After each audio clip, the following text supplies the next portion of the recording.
Hare Krishna, welcome. Today we are starting the 12th chapter, newly, that is in our parlance, Gita parlance, it is called Bhakti Yoga.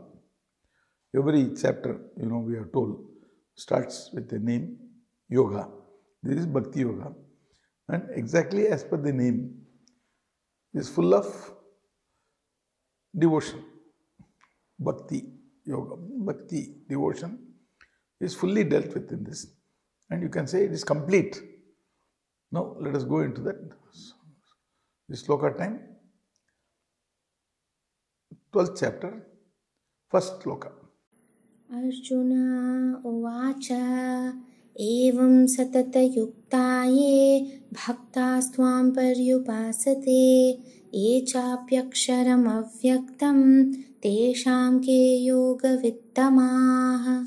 Let us together enjoy in this chapter the complete discussion about Bhakti Yoga, but a preliminary introduction first. In this, Arjuna is triggering the question.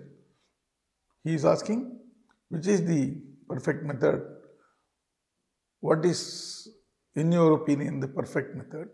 Those who are worshipping you in your form fully, or those who are worshipping the non-existing, non-prevailing, unknown, unseen God form. Which one is correct? In subsequent slokas, Krishna is answering. But there is a funny thing in Krishna's answering. Arjuna asks one question, one sloka. In this chapter contains 20 slokas. Balance 19 slokas are the reply of Krishna. Why so much difference? In the first chapter, Arjuna talked 18 slokas. Krishna, just one word he said in 25th sloka. Otherwise, the whole chapter was dominated by Arjuna from last 18 slokas. And Krishna did not talk in between.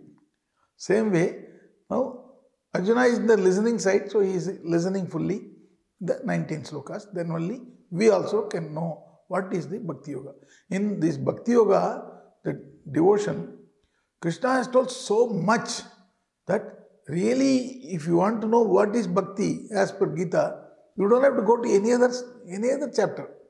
This chapter contains all the things about Bhakti Yoga. Now we will see them one by one. Now Arjuna's question has been answered, I told you. It has been answered by Krishna elaborately. But what is the essence of that?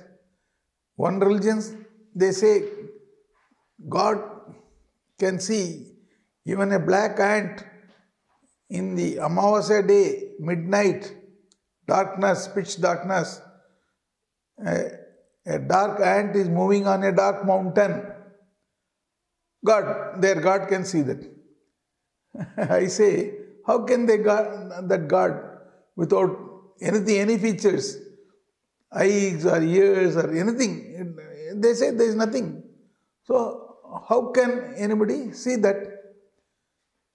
So that is the basic question our Arjuna also is asking. There are people who are worshipping the unknown, unseen. How is it possible?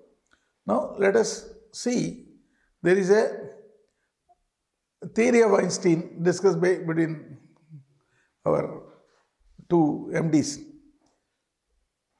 Keshav is asking, and Madhav, Keshav, they are talking, and he is asking, do you believe in the theory of Einstein, theory of relativity in the house?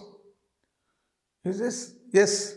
When in the marriage, just after marriage, when my wife was talking for 2 hours, it was all very fast going. We didn't know the time at all. Keshav says, yes, I also experienced. Now, even if she talks for half an hour, that is too much for me. So Theeravada Weinstein is working there also. Hare Krishna.